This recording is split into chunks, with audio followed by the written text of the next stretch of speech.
Welcome to New England Law Boston's 110th Commencement. Please stand for our national anthem.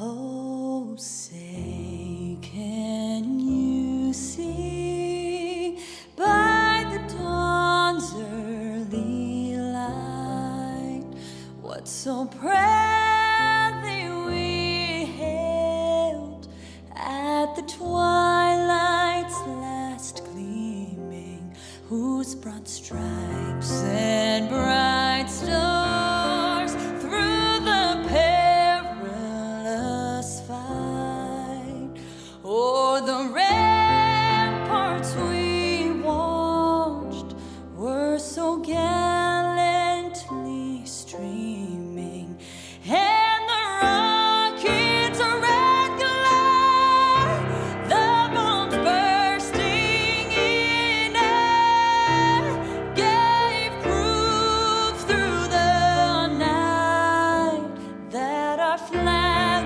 was still there. Oh, say does that star-spangled banner yet wave o'er the land of the free and the home of the brave? Oh, say does that star-spangled banner yet wave o'er the land of the free and the home of the brave?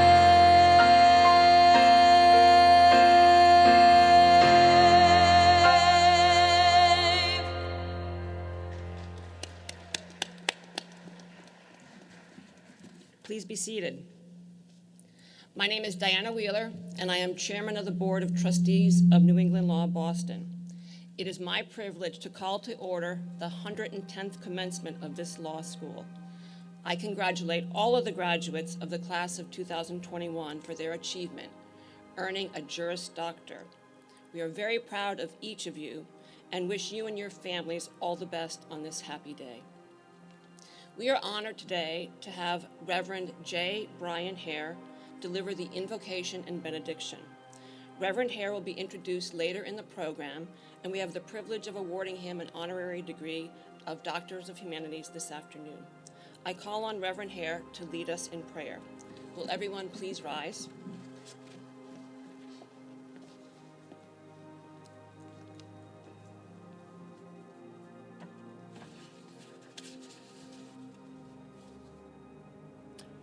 Good morning. We gather on this joyous occasion to recognize the achievements of the class graduating this morning. As we gather, I offer you two reflections as you prepare to enter into the service of this country and other countries, perhaps in the service of the law. The two reflections are from 19th century clerics, one in Boston and one in London. The one in Boston was William Ellery Channing, and he wrote what he called My Symphony, a reflection on life. It read this way: to live content with small means, to seek elegance rather than luxury, and refinement rather than fashion, to be worthy, not respectable, and wealthy, not rich, to study hard, think quietly, talk gently, act frankly, to listen to stars and birds, to babes and sages, to bear all cheerfully, do all bravely, await occasion, hurry never. In a word, to let the spiritual dimension grow up through the common. This is to be my symphony. The second reflection is a prayer. John Henry Cardinal Newman wrote this as a way of thinking about our place in life. God has granted me to do him some definite service. He has committed some work to me, which he has not committed to another. I have my mission. I may never know it in this life, but I shall be told it in the next. I have a part in a great work. I am a link in a chain, a bond of connection between persons. He has not created me for nothing. I shall do good. I shall do his work. I shall be an angel of peace, a preacher of truth in my own place, while not intending it, if I do but keep his commandments and serve him in my calling. Amen. God bless you all.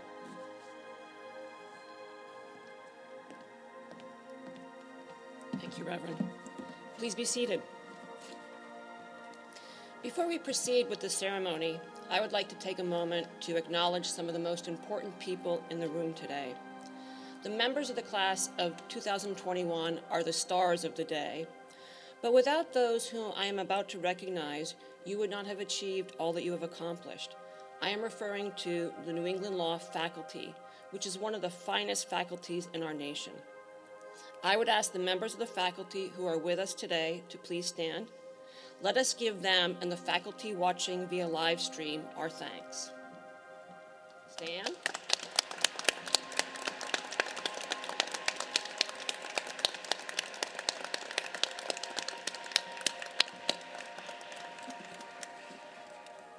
Thank you.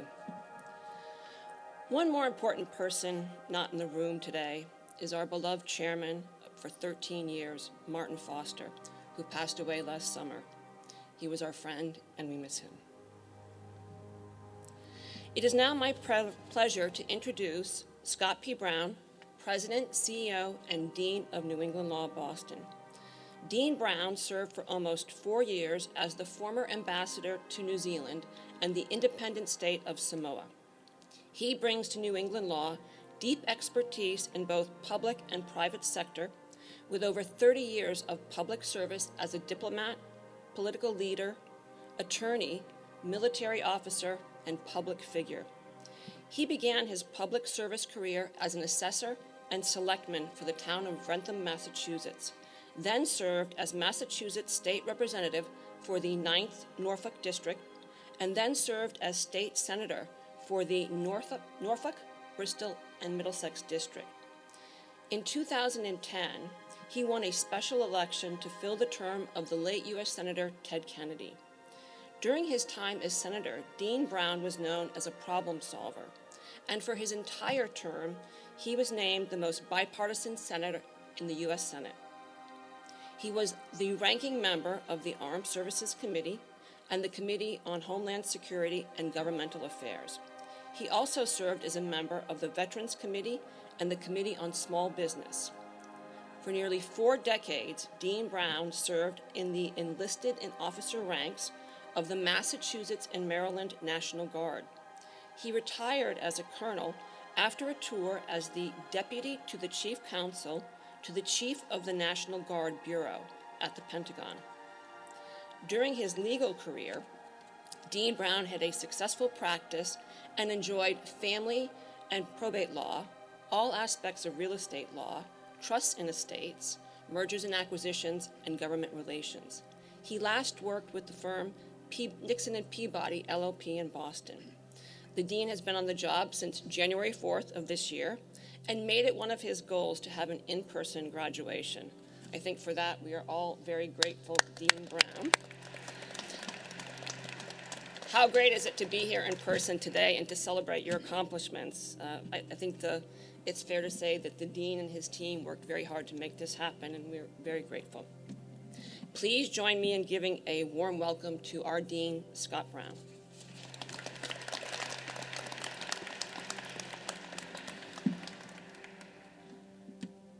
Thank you for that wonderful introduction, Chairman Wheeler.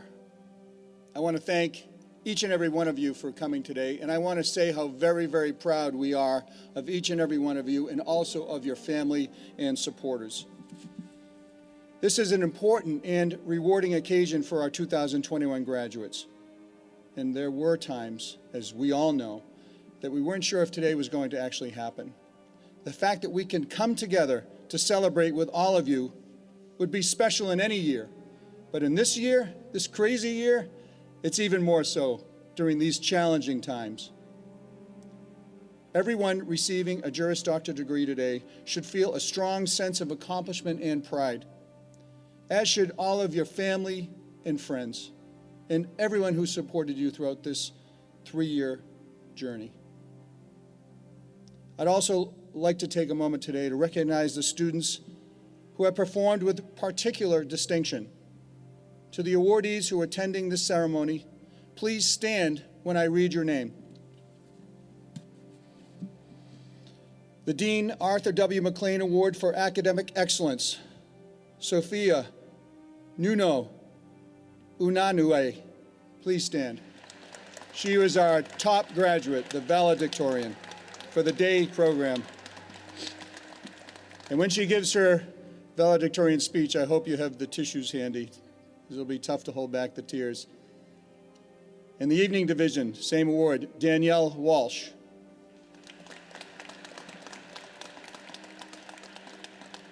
Trustee Bradbury Gilbert Award for Excellence in Achievement, Gabrielle Kathleen Minero. Sonia Grace Lindquist McCallum.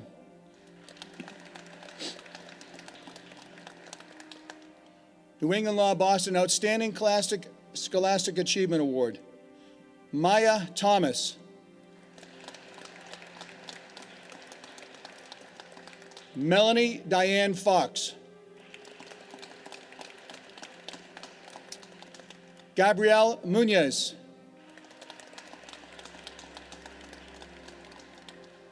Cambria Rose Beller.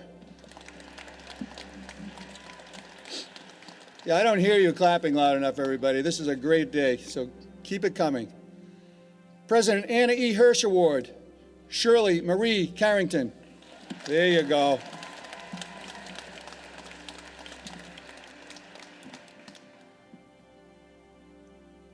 Amalia G. Israel.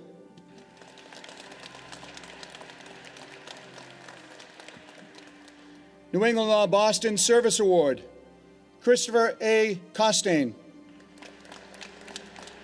Please join me in recognizing with a loud cheer all these amazing recipients. Congratulations.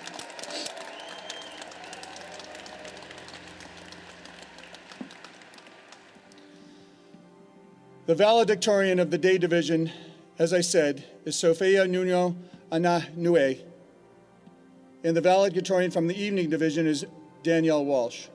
Each student will have the opportunity to speak at one of today's 2 ceremonies, and all the speeches will be featured online. I just want to say, when we all read her presentation, it was a real tearjerker.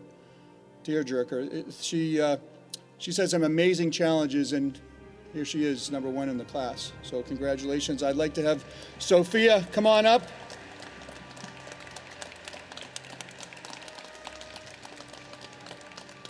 Here she comes.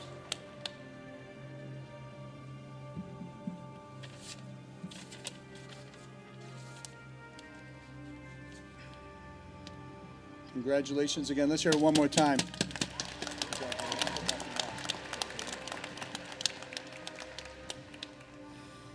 That was a hard sell, so. Good morning, everyone. It is a true honor to be here in front of all of you. I feel like this is a very humbling experience for me because I know how brilliant each and every one of you are. I remember the first week of law school thinking, oh my God, they speak English so perfectly and they are so eloquent, and I was so intimidated by all of you. And I want to thank you for making me feel welcome, for your friendship, and for your support to these years.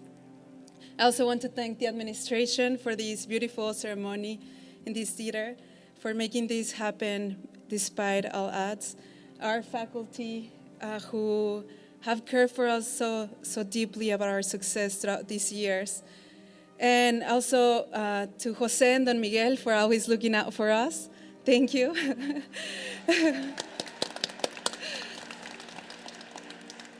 And most importantly, I want to thank all of you, our families and friends who are here and who are watching from home. We couldn't done this without you. Nobody achieves anything alone, and we owe this success to all of you. I personally want to thank my brother and my mother who are here. Thank you for your infinite support and for always encouraging me. And to my husband, Ramon, whose love makes me feel like I can achieve anything. And for all my friends who are watching also in my little studio. And now, I think that we should address the elephant of the room of how does a Mexican girl with the accent end up here? I mean, this is kind of weird, right? A few years ago, we heard Donald Trump's word when he said that Mexico sent the worst people, criminals, and rapists, so there might be an error here.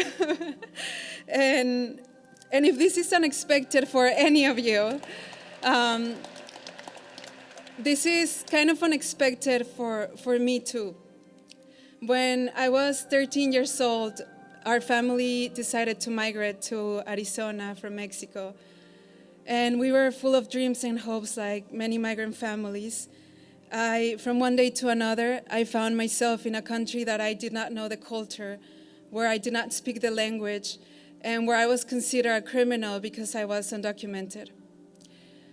When I graduated from high school, I was still undocumented, and I felt so foolish for thinking that I will ever get the opportunity to go to college. And it was tough times. My father had just passed away from cancer, but my mother never allowed me to give up. Her incredible support and positivity always encouraged me to keep on going and to dream. So, gracias, madre. And when I finally got my green card, I had to work full-time and study full-time to go to college. And it was a hard time, but I learned a lot as well. And when I applied to law school the first time in Arizona, I was not accepted. So I decided to do a master's to become more prepared. And then I said, okay, second time, here we go. I got to increase my chances. I applied to 20 law schools. And I received 19 rejection letters. And the only school that gave me an opportunity, that's all I wanted. I needed an opportunity to prove myself. And the only school that gave me that opportunity was New England. And I will be forever grateful for that. And now, as an immigrant and as a Latina, I know that being here means something. I know that representation matters. And I stand on the shoulders of so many people that have made it possible for me to be here. But I am not the exception. This country is filled with immigrants who are smart, who are kind, and who are looking like everybody else to have an opportunity for a better life. And now, even though I stand here based on grades, I still believe that grades are not everything. They are kind of BS, I'm sorry, but if you're feeling disappointed at all about your ranking or your grades, don't be. Because grades do not account for everything. Grades do not account for the harshness of the pandemic, or for taking care of a loved one, or for dealing with health issues, or for raising a child. And we cannot let grades determine who we are and the things that we are capable of doing. We decide our potential. Our passion, our commitment, our experiences, our values, and our stories, that's what defines who we are, nothing else. And all of us in this room have the opportunity to have a meaningful impact and to create a positive change, regardless of whether we're practicing in private practice or in the public sector. And we're going to be lawyers very soon. And we get to decide what type of lawyers we want to be. We will have a platform, we will have a voice, and let's use that power to create incredible things. Let's use that power to create a change, to impact the world in one way or another. And let's use that power to fight for the things that we care about, like RBG said, and to advocate for passion and to be the best lawyers we can be. It has been a tremendous honor to share this journey with all of you. I cannot wait to witness all the amazing things that you guys will do, and I appreciate you all so much. Thank you so much for this honor. I admire you and respect you so much. We did it!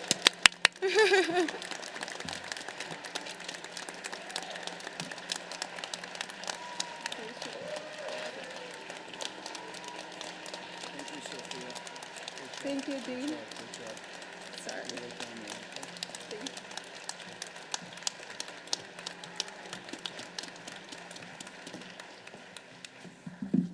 Wow. We're lucky those other 19 law schools had such bad judgment. Inspirational. Thank you for that. At today's two ceremonies, we will be awarding honorary degrees to 5 distinguished individuals. This morning, we will be recognizing Karen V. Morton, Executive Vice President and Global Chief Compliance Officer at Liberty Mutual Insurance, and John Lang, Chief Experience and Diversity Officer at the Executive Offices of the Massachusetts Trial Court. This afternoon, we will be awarding honorary degrees to our commencement speaker, the Honorable F. Dennis Saylor IV, who I will introduce shortly, Raymond Leo Flynn, former mayor of Boston and ambassador to the Vatican, and Reverend J. Brian Hare, professor of the practice of religion and public life at the Harvard Kennedy School.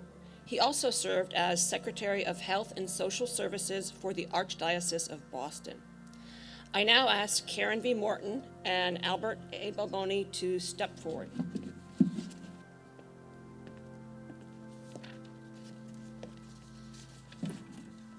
Good morning.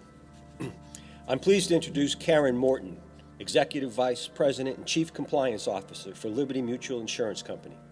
Ms. Morton is a champion for promoting diversity, has served as a mentor and role model to countless young professionals, and gives generously through volunteer leadership. Prior to joining Liberty Mutual in 2006, Ms. Morton was an attorney with John Hancock Financial Services, Inc. She held the position of Vice President and Counsel, responsible for the management of the company's litigation and employment law functions. She previously held various legal positions in the public sector. Ms. Morton is a member of the Board of Trustees for Lesley University in Cambridge, Massachusetts, Bridge Over Troubled Waters in Boston, Massachusetts, and the Board of Overseers for Beth Israel Deaconess Medical Center in Boston, Massachusetts. She is a graduate of Tufts University in Medford and received her Juris Doctor from Northeastern University's School of Law. She is widely known for her work in the community and in the legal profession. In 2019, she was recognized by the YW Boston and named to its 24th Academy of Women Achievers. The YW focuses on eliminating racism and empowering women. Ms. Morton was recognized as a thoughtful leader dedicated to advancing racial and gender equity in the workforce. Color Magazine awarded her its 2016 All-Inclusive Award for her dedication to diversity and inclusion and for serving as a change agent in her field. She was also recognized by the Massachusetts Black Women Attorneys with the 2018 Ida B. Wells Award. New England Law Boston is proud to honor Ms. Morton for her service to her community and driving progress both in and outside the legal profession.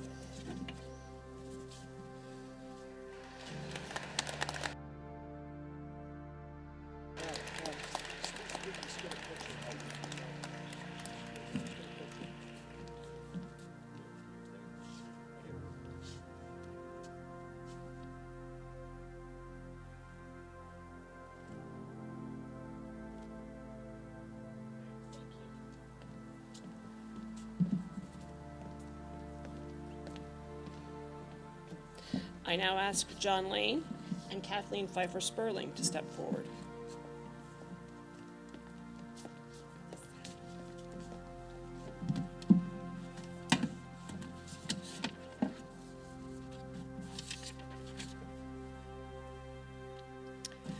New England Law Boston is pleased to award an honorary Doctor of Laws degree to John Lang, Chief Experience and Diversity Officer for the Executive Offices of the Massachusetts Trial Court. During the 2020-2021 academic year, John Lang has played an invaluable role for New England Law Boston. His efforts in helping New England respond to the injustice of systemic racism in our world are playing a critical role in enhancing the law school community. John Lang launched the Signature Counter Experience Training Program in 2015 for the trial court. This program helps identify challenges to that staff, particularly on the front lines, face while trying to meet the needs of the public. This program supports and strengthens the provisions of better customer service and includes discussion on how bias of staff and court users may affect these interactions. After leading an incoming student implicit bias training and working with New England Law in leadership to explore diversity and inclusion efforts, Mr. Lang adapted his innovative training for the law school faculty and staff. Following the 2 employee trainings at New England Law, Mr. Lang made a commitment to helping ensure the law school to continue work that he started in these trainings. Mr. Lang facilitated a World Cafe event for New England Law. The World Cafe concept was developed as a way to bring together diverse perspectives and opinions around one issue or topic and is geared toward improving the experience of all individuals. The program at New England Law focuses on supporting diversity, equity, and inclusion in the law school. The World Cafe engages community members and stakeholders in dialogues to identify strengths, challenges, and solutions to these important issues. In addition to his work to build a more just and understanding society, Mr. Lang is also dedicated his personal and professional life to fostering community and supporting children and families. Throughout his time at the trial court, he has helped increase collaboration between the judicial branch and the executive agencies that are involved with children and families. He has also worked with the Massachusetts Department of Children and Families and was co-founder of Touch FM, a community-based radio station which served the neighborhoods of Boston. Mr. Lang has a Bachelor of Arts in English Literature and Creative Writing from Brandeis University. New England Law Boston is proud to acknowledge Mr. Lang for his commitment to creating a more equitable and inclusive society and for his efforts to help the law school further its mission to foster a vibrant and inclusive learning and working environment.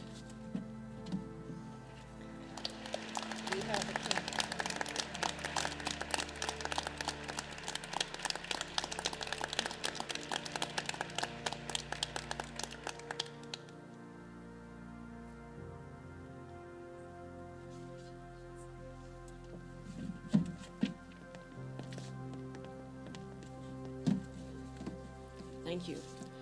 As chairman of the Board of Trustees, I hereby confer upon you the honorary degree of Doctors of Law with all the privileges and responsibilities. Congratulations.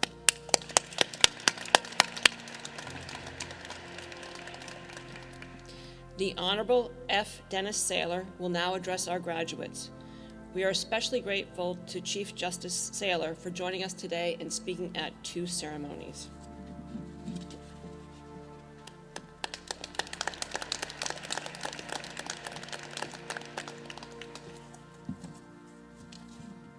Thank you, President Brown, Chairman Wheeler and the trustees. I'm very much honored to be here. I was advised that due to city and state restrictions imposed by COVID, I should limit my remarks to 10 minutes. Abraham Lincoln delivered the Gettysburg Address in 2, and I feel like I can probably make do with 10. This is a very joyous moment for all of you, and we are on the cusp of a very joyous moment for the Commonwealth.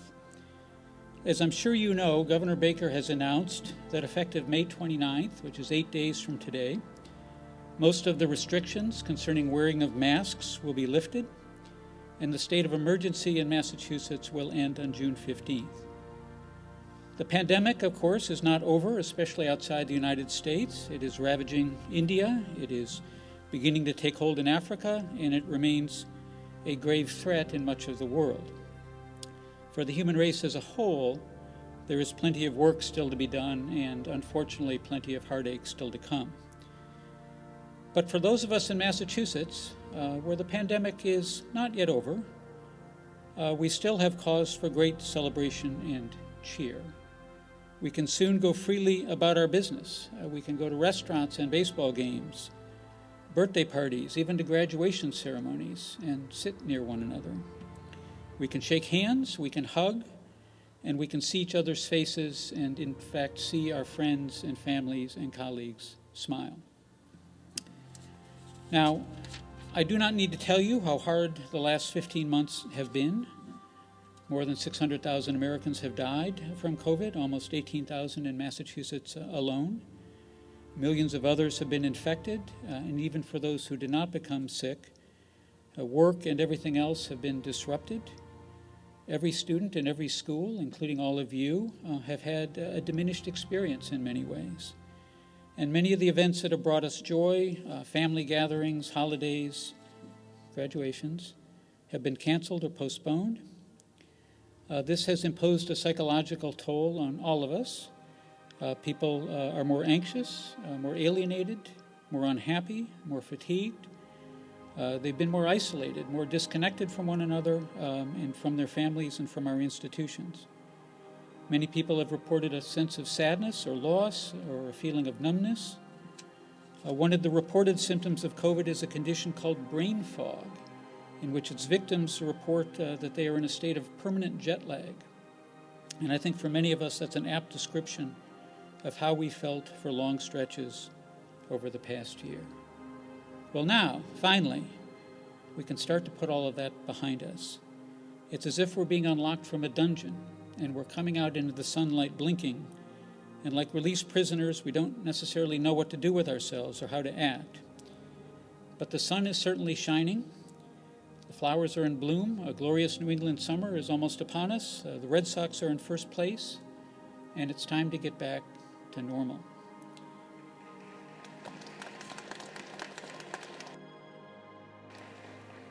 All of us can look back with pride at some of the things that have occurred during the pandemic. All of you working under extraordinarily difficult conditions to obtain your degree. Perhaps the greatest achievement of our society has been the development of safe and effective vaccines created at breakneck speed using cutting-edge technology. Much of that work occurred within a mile or two of where we sit. Vaccines are now available to virtually anyone who wants them for free and usually without a wait.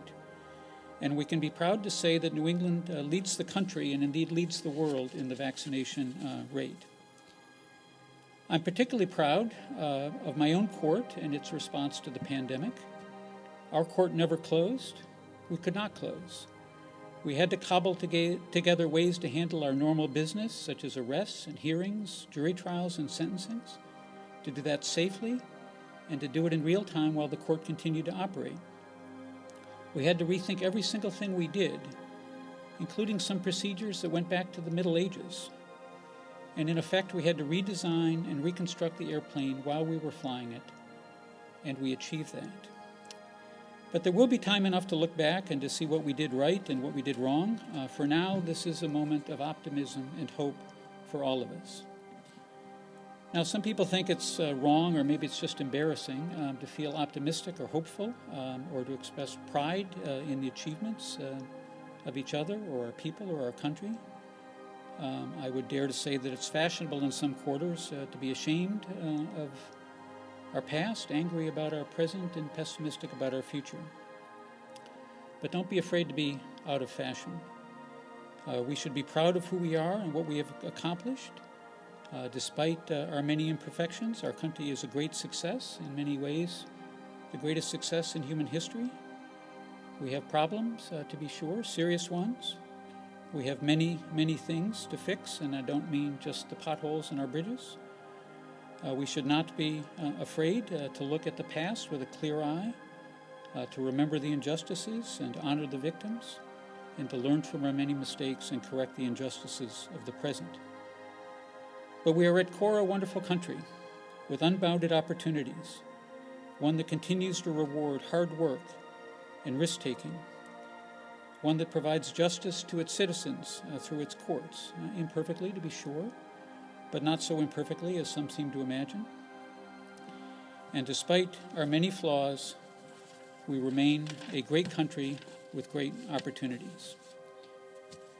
Yogi Berra supposedly said that the future ain't what it used to be. And in some ways that's true, because the world is always changing. It has changed in the last 15 months. It's going to change again in the next 15 and in the 15 after that. The world will always present new opportunities and new challenges. Some doors are always going to close and others are going to open up. But for all of you, and really for all of us, today or next week, or maybe by the middle of June, a multitude of doors are opening again. Our fog is lifting. You, as new graduates, have a path before you on which the sun is shining. So go forward with hope, with optimism. Help to build, not to destroy. Help to fix, not to vandalize. Help to heal, not to wound. And help to come together, not to be driven apart. The future is there for all of you. Go out and get it. And when that day comes, whether it's May 29th or June 15th, take off your masks, shake off your brain fog, and look at the great, big, wonderful world all around you. And most of all, without a mask and without social distancing and within hugging distance of your friends and family, smile. You made it. Congratulations. God bless you all. God bless your families. And God bless the United States of America.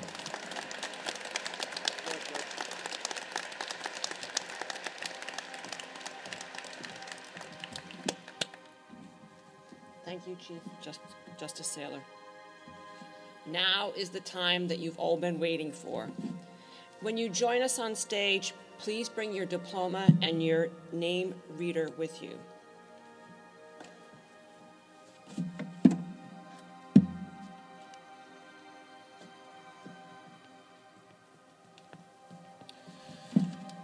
We're going to be getting pictures too. You're going to greet Chairman Wheeler there, and you'll come over here with me.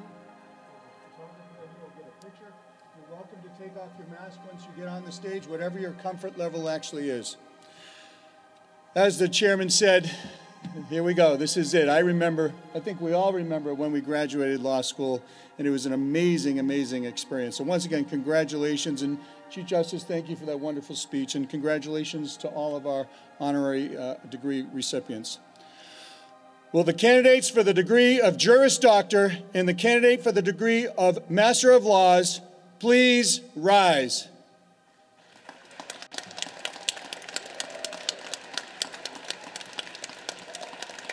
On behalf of the faculty of New England Law Boston and by its authority, I certify that the candidates standing before you have fulfilled the requirements set forth by that faculty for the receipt of the degrees of Juris Doctor and Master of Laws.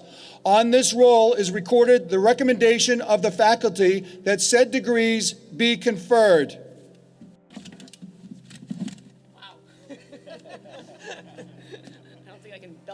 Can't belt it out there quite like that.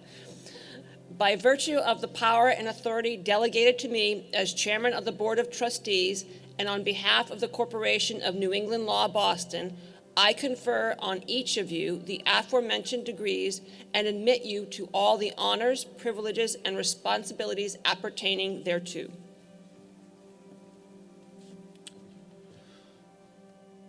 Will the Juris Doctor and the Master of Laws candidates please step forward to receive their diplomas?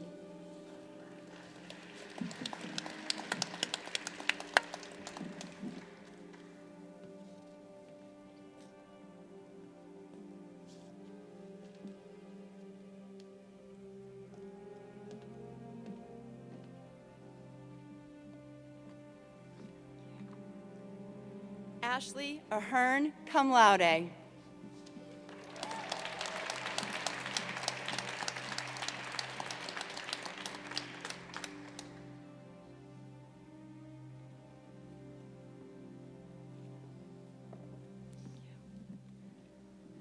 Javier Arbona.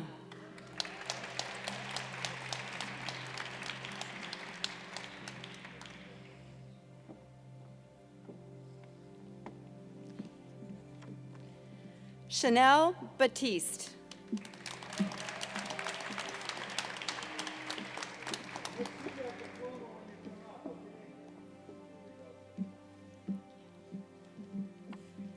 Sarah Louise Clough Siegel.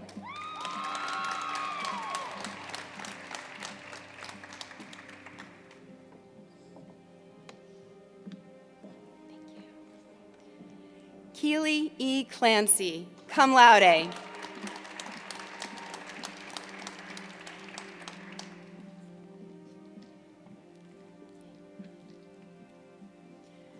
Lauren Jane Beimfor.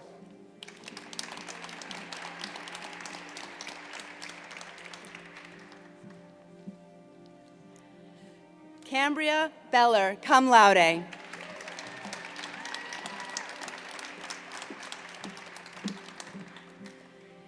Alexandra L. Bankston.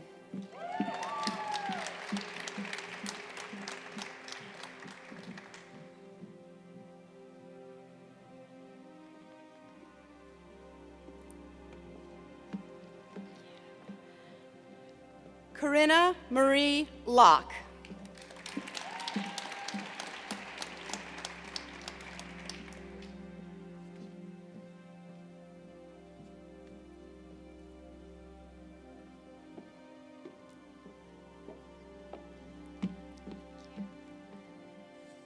Amy Bonsaint.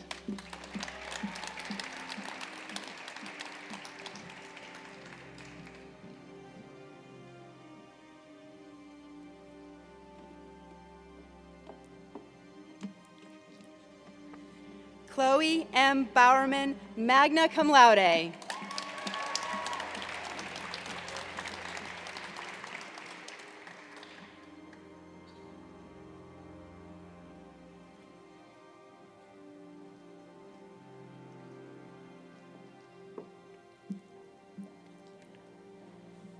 Megan Bresnahan.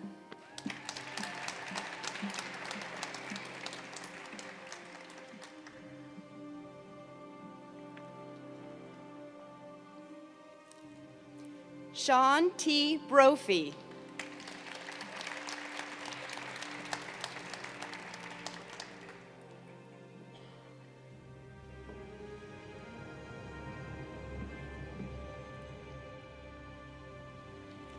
Victoria Rose Calcagano.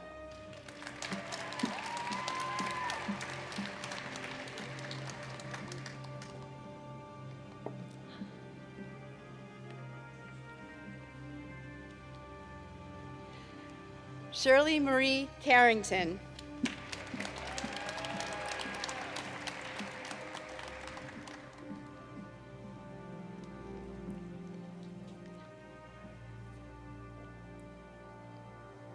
Joseph A. Cabuzio, cum laude.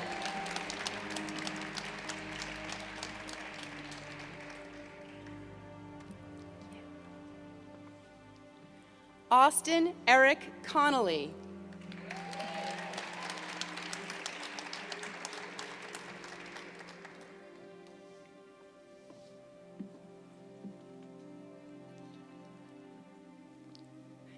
Devin Dean Crowder.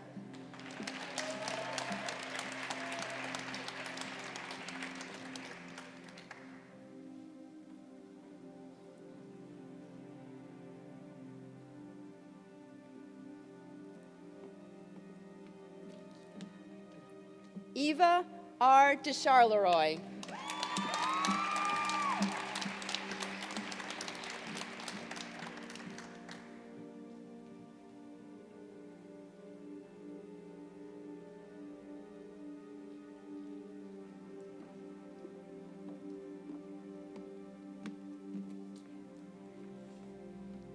Dana Elaine Del Mastro.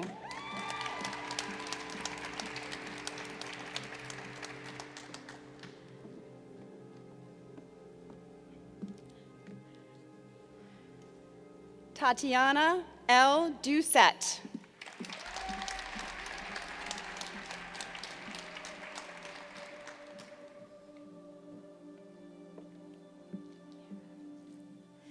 Benjamin Dreeker.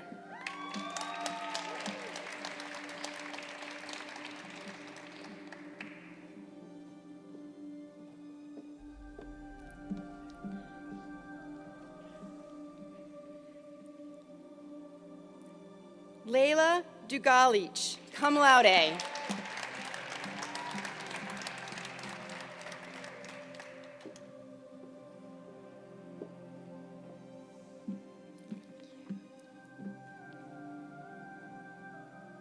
Alicia Dravidi.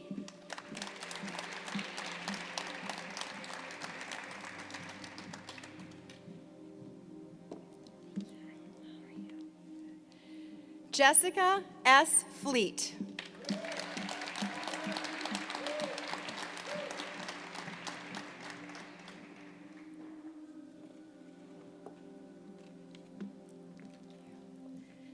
Rachel M. Fines.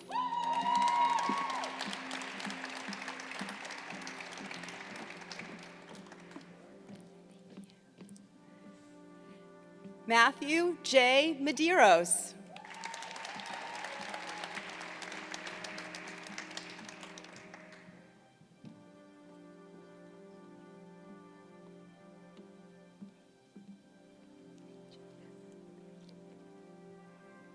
Abigail Quill Merrigan.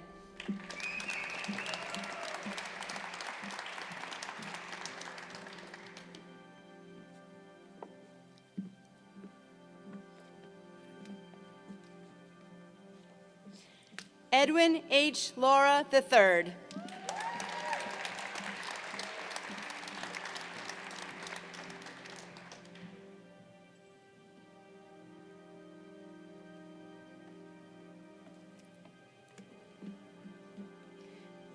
Paige McNee, cum laude.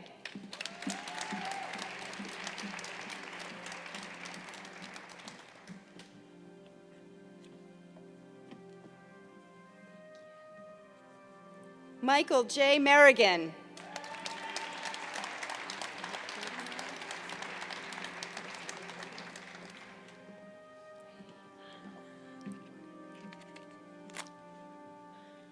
Andre Morgan.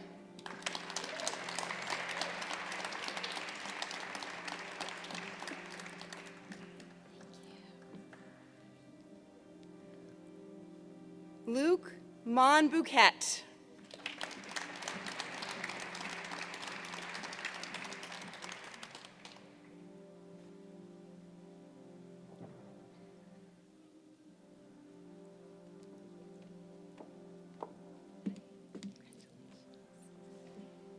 Samantha Jo Coster.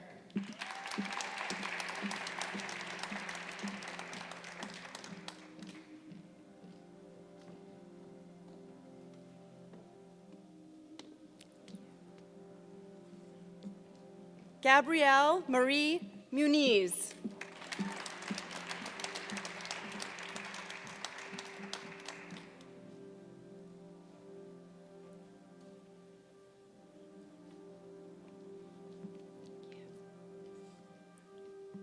Robert Hyatt Jessup III.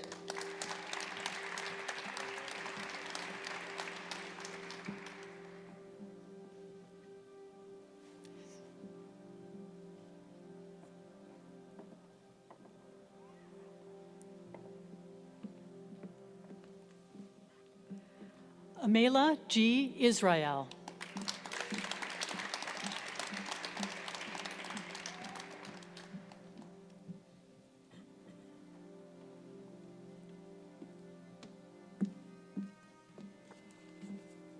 Kimberly Hopkins, cum laude.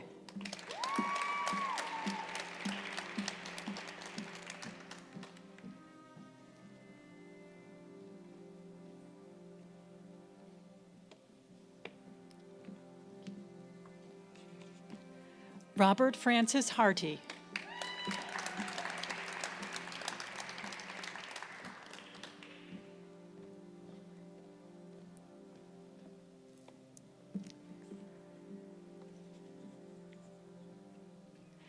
Jennifer A. Guccione, cum laude.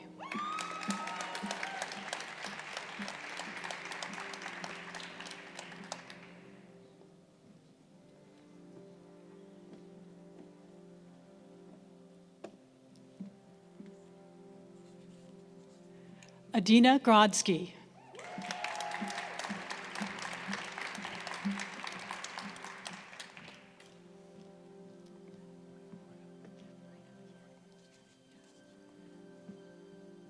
Franklin Munoz.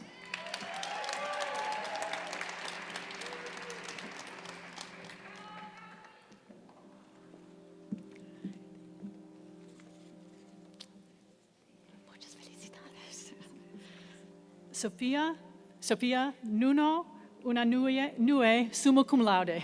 Perdóname.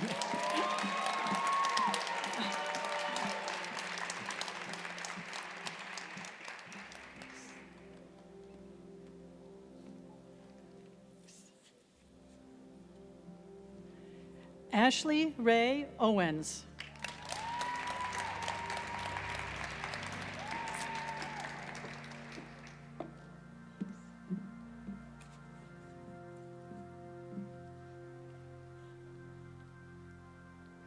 Megri Ani Suhagyan.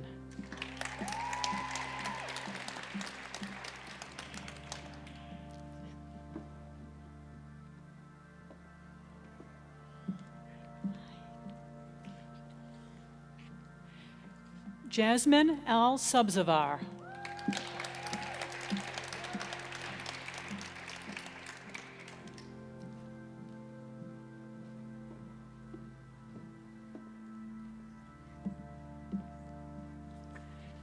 Courtney Ann Richards.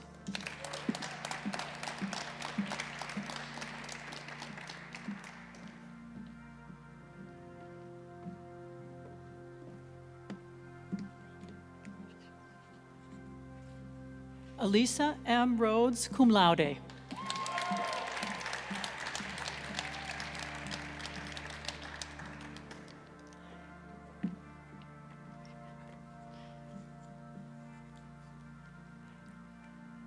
Justice L. Rollins.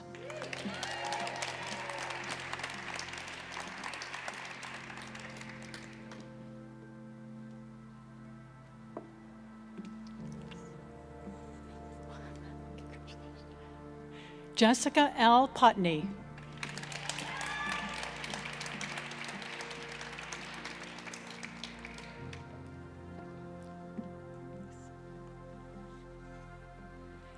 Lindsay K. Pilot.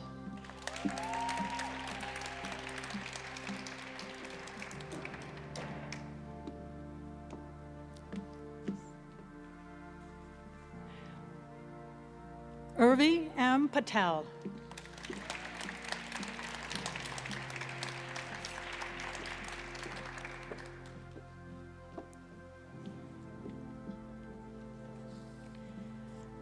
Danielle N. Pasillo.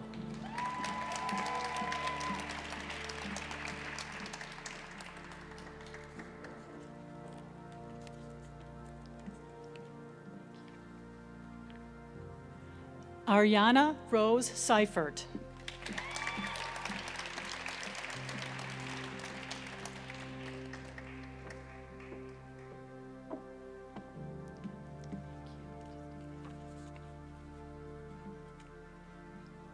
Chulang Soon, cum laude.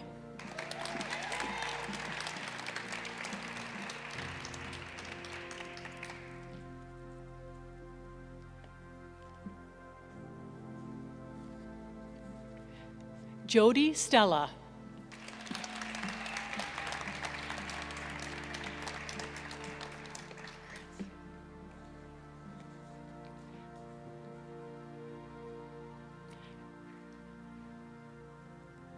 Matthew C. Weir.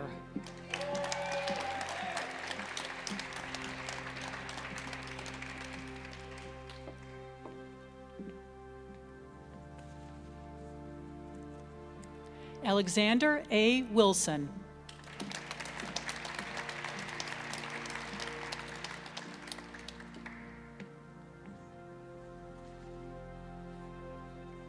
Jesse Perkins Stevens.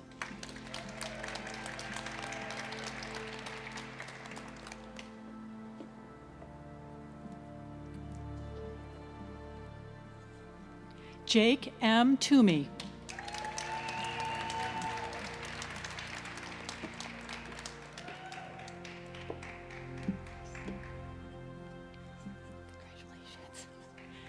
Jayton Walls.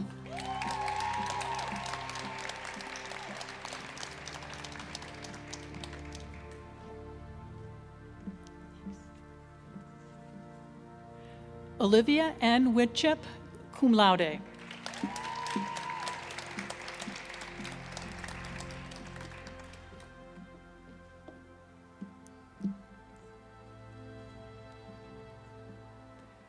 Molly Woods, cum laude.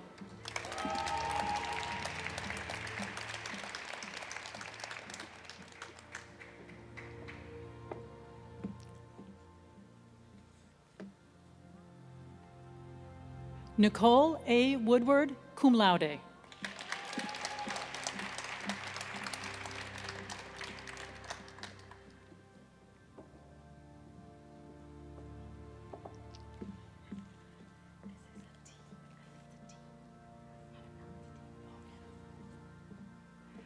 Mariadela Villegas Barrientos.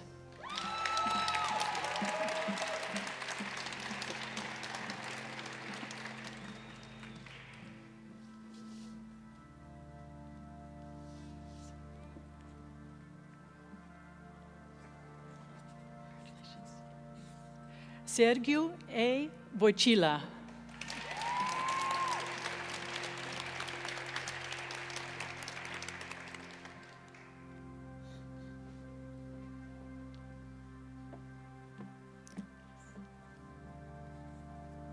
Rebecca Zhang.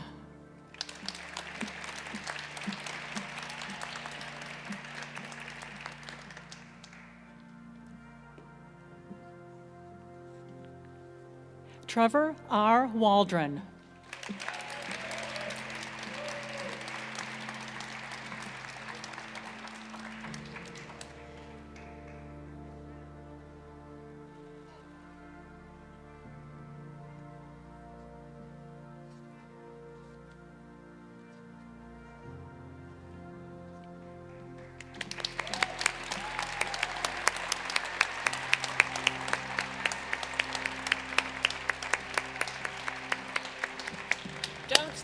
Don't stop yet. Another big round of applause for our graduates. Well done. Come on, I don't hear you.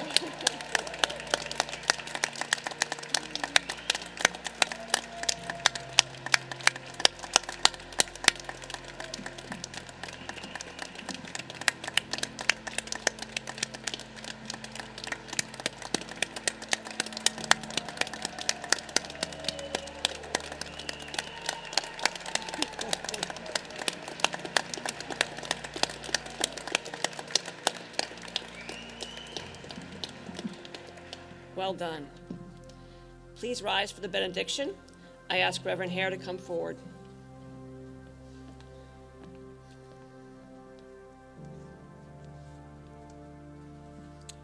I ask us all to observe 10 seconds of respectful silence to remember all those locally, nationally, and globally who have died from the pandemic in this past year.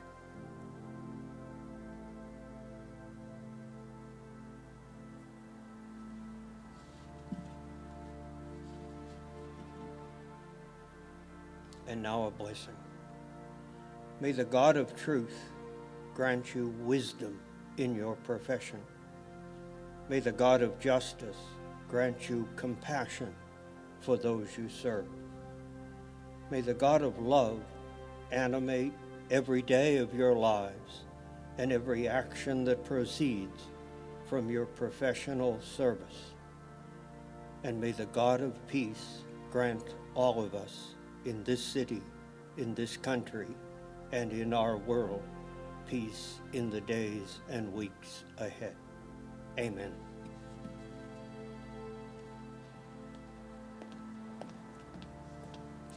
Thank you, Reverend. On behalf of all of us at New England Law Boston, congratulations to each of you on a job well done. You have very much to be proud of. I want to thank everybody who made this happen, and as I mentioned earlier, a lot of hard work went into the event and the planning. To everybody here, I think we're all grateful to have had the opportunity to gather in person and to recognize your achievements. So many thanks to everybody who made this happen.